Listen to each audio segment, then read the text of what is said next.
আসসালামু আলাইকুম রহমতুল্লাহ বরকত। সকল জীবের কল্যাণ হোক, সুখী হোক বিশ্ববাসী, এর দ্বারা সকল জীব।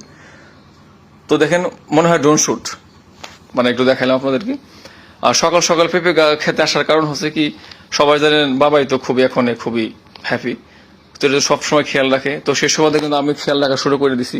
তো গত রাতের বৃষ্টিতে কিন্তু ওয়ালের নিচ দিয়ে আপনার যে পানি চোয়াই কিন্তু এই আমাদের যে বেড়া আছে, এই বেড়াটা কিন্তু ছিঁড়ে গেছে, এই জাল। তো সকালে খেত দেখতে এসে দেখি এই অবস্থা। আর কাজকে কিন্তু কোনো আসলে আমি এখন আর ফাঁকি দেওয়ার চেষ্টা করবো না। অনলাইন অফলাইন যতটুকু সম্ভব পারি দুটোটার সমান কাজ করবো। তো বাবা আমার সবসময় বলে, দেখো, শ্রদ্ধা ও সবুরের সাথে কাজ করবা, কাজে অবশ্যই সফলতা তোমার আসবো। তো কাজকে কিন্তু অনেক আমি ফাঁকি দিছি, ঠিক আছে, কাজকে আর ফাঁকি দেবো না। তো বাবা জানেন এই অবস্থা হয়েছে।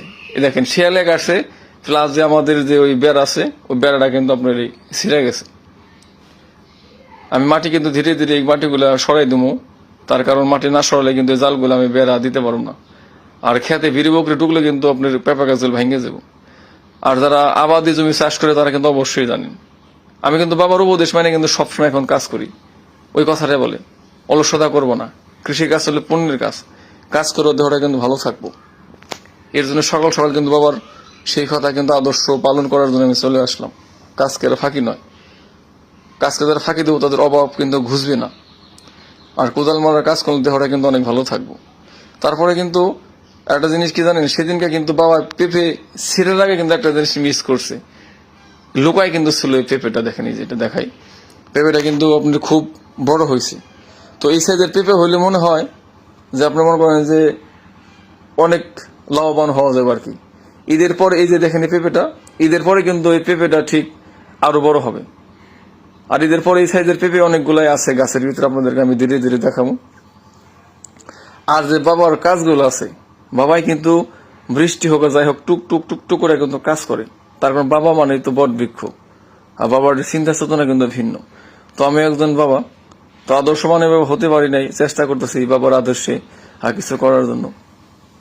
বাবার বয়স কিন্তু 73, বাট অলমোস্ট তিনি কিন্তু খুবই পরিশ্রমী।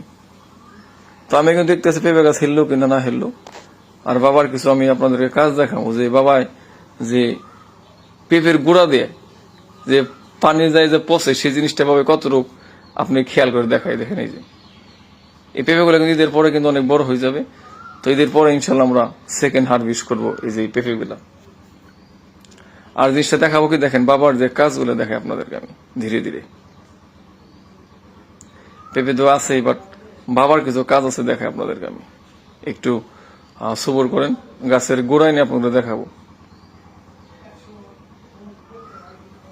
এই যে দেখেন, দেখাই,